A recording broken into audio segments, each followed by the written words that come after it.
y'all, I'm Lindsey. I have been following a low-carb keto lifestyle since January of 2016, and I think that I may have caused my own health demise.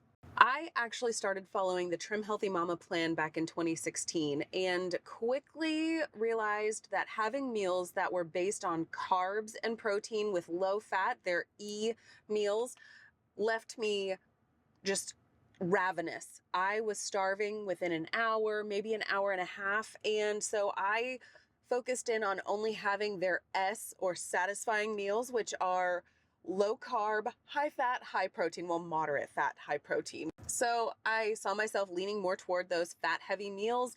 Low carb became very, very simple for me. I realized I had dropped probably 14 pounds in about 3 weeks, and I wondered, what am I doing? I'm not doing the THM plan. I'm doing something altogether different. I was doing basically a moderate protein keto diet. I was sold. I thought this was amazing. I did tons of veggies. I did tons of like mug cakes. I had lots of the fibers, lots of the almond flours, like all kinds of things. But it was actually like a pretty rock solid way for us to eat. Like for me, my husband joined me after a couple of months, and we kept our children still eating, like they would eat the same things as us, but we would add in some potatoes or some rice or, some carbs of some sort, some source of carbs. I would bake them bread, like all kinds of things. But we stayed pretty much keto, low carb. And I got pregnant with our third baby. Food was awful for me. I struggle with pregnancy altogether. So I kind of went to a standard American diet just so that I could keep food down. And by the time I got to the end of that pregnancy, I was back on a THM-ish kind of a lifestyle because I was very nervous about nursing my baby without carbs to help me produce milk. And I did a lot of what the Trim Healthy Mamas call crossover meals, where it is a moderate carb, moderate fat, focused on protein kind of meal. So I did that, but I also found that it was just so much more comfortable to stay in the low carb, free fat kind of area of their food sources. And I was so comfortable and confident with keto that I thought, you know what, forget about it. I'm just going to hang out in that realm. I didn't spend hardly a moment thinking about whether or not there were any drawbacks to the keto diet. All I saw was healthier, thinner, more satiated, happier, less acne, better skin, better quality of life overall. My clothes fit me better. I wasn't always just like hangry. I mean, there were so many benefits that I discovered for myself that I just wanted to stay on that train for as long as I possibly could. And then I started to investigate further, like, there's a Ketovore carnivore thing. I like vegetables, but I don't like having to be a responsible adult at all times. Maybe I want to go more carnivore or animal-based for a while. I never actually went straight carnivore, I can tell you that right now. But I did start to just kind of hone in on, fat and meat sounds like a pretty awesome diet to me. And I don't think that helped me. I don't think it helped me one tiny little bit. So I went ahead and went back towards a more ketovore kind of a lifestyle, still kind of like having the veggies every now and then, but it wasn't exactly like the first thing I was drawn to. It wasn't, I wasn't even drawn to it above other like baked keto treats. So it was not ideal. It was like the college student version of a homemade keto lifestyle or carnivore or ketovore lifestyle. I was just like, I'm living my best life. And then that wasn't really working out well for me. And I thought, I've been listening to all this advice and all of these, people who claim to be experts to some degree, and I don't see the fruit in my own life. Therefore, I'm going to just go back to what I felt like worked in the beginning. So I'm going to go back to having my salads. I'm going to go back to having my cabbage and all my broccoli, my cauliflower. Like, I love all those things. I like berries. I like berries a ton. I'm not super big on a lot of different fruits, but I thought, I'm going to hang out with my berries and with my cruciferous vegetables and my meats and my occasional keto treats that I bake for myself or those kind of things. But I haven't really seen a whole heap of like change in my health and wellness. In fact, I have seen a decline in my health. I am in my 40s. They're early 40s, but they're 40s nonetheless. And I noticed that there are some different shifts and changes happening, as I fully expect to have happen. So I'm thinking that maybe, just maybe in this season of life, doubling down even harder might not be getting me the benefit I really want. So I don't know exactly where this whole like next stage of life is going to push me, but I do foresee additional whole food carbs being added into my food selection, my food rotation. Sometimes about 6 months ago, I found out that I have Hashimoto's, which is an autoimmune disease that attacks the thyroid.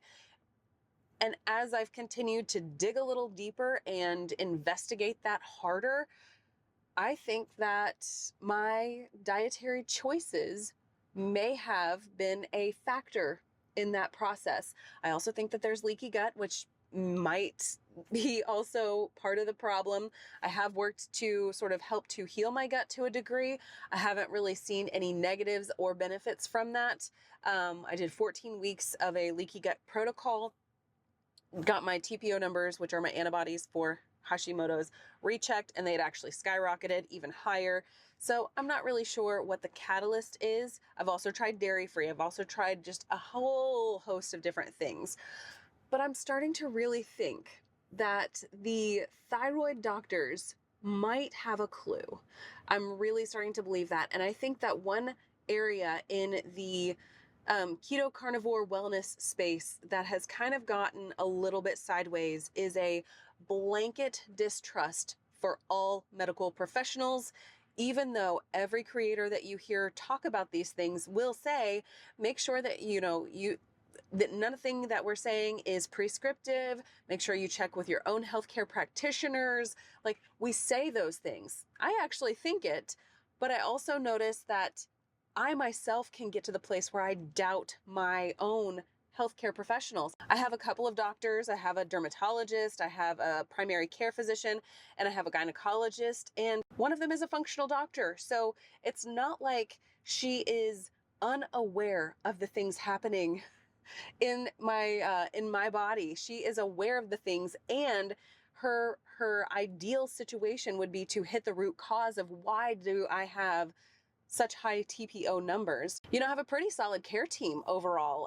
They don't sit there and try to find things for me to be on, medicines to put me on for forever and ever. I mean, I am taking a thyroid medication right now because that's what my body requires, but I don't see them putting me on any kind of a statin or any kind of cholesterol meds, even though my numbers might not be their target numbers. Or, they're working with me, not against me. They are trusted. I appreciate them on the way that they are trying to be as minimally invasive as possible. But I think somewhere along the way, a lot of us watching these keto doctors or these YouTubers decided that I'm going to listen to those people above all else. And you hear a lot of creators come in and say, if your doctor doesn't do exactly what you want them to do, exactly as we have learned it now from the internet, then you need to fire that doctor, or you need to move on and find somebody else. And that's totally within the rights of that influencer to say those things. If that's what they believe and they're convicted to do that, so be it. I myself am kind of like finding a little bit more of that like narrower swing path for the pendulum, like what is it, Newton's cradle, whenever you pull the first ball back and it hits the other four, and then you've got like all five of them going. I find myself to be sitting in that number 2 or number 4 position. I'm not right in the middle, but I'm not swinging quite so dramatically anymore with it. And I genuinely think that my doctors have my best interest at heart, because I think that to have somebody coming in and making complaints to them over and over again, I think that's something that they want to stop. They want the problem to no longer be the problem. And I know, and I'm not saying that that's the way all doctors are. I could never say that because I don't know. I do know that I feel pretty confident in the doctors that I have currently, and I'm content with that. So I don't really know. I don't know that keto and carnivore are the way, the truth, and the life. And so I'm just here to share that I don't think that the sugar diet is the way. I don't think that the carnivore life is the way. I don't think that there's any one specific thing that every human should follow in order to achieve health in their life. I mean, let's be honest. If I could choose anything I wanted to do, it would probably be like donuts and steak and coffee for the rest of my life. Like, that's what I would be thrilled to death to be able to eat. But I'm not gonna. Because I don't find that to actually benefit my health. And I do want to be responsible with the body that I have. So I just think that if we continue with the narrative that keto and carnivore solves every problem, we might be working in a bit of an echo chamber, a bit of a bubble, and it might be valuable if we seek to listen to other voices and not immediately dismiss them if what they have to say doesn't immediately line up with what we have believed for however long we have believed it. I do think that keto is a really useful tool, and I'm starting to think that maybe a carb cycling process for myself might be a more beneficial path than just sticking at keto all day, every day. So I don't know. I don't know where I'm going. I know where I've been, which I've just shared with you. And if you are interested in finding out where I go next, stick around.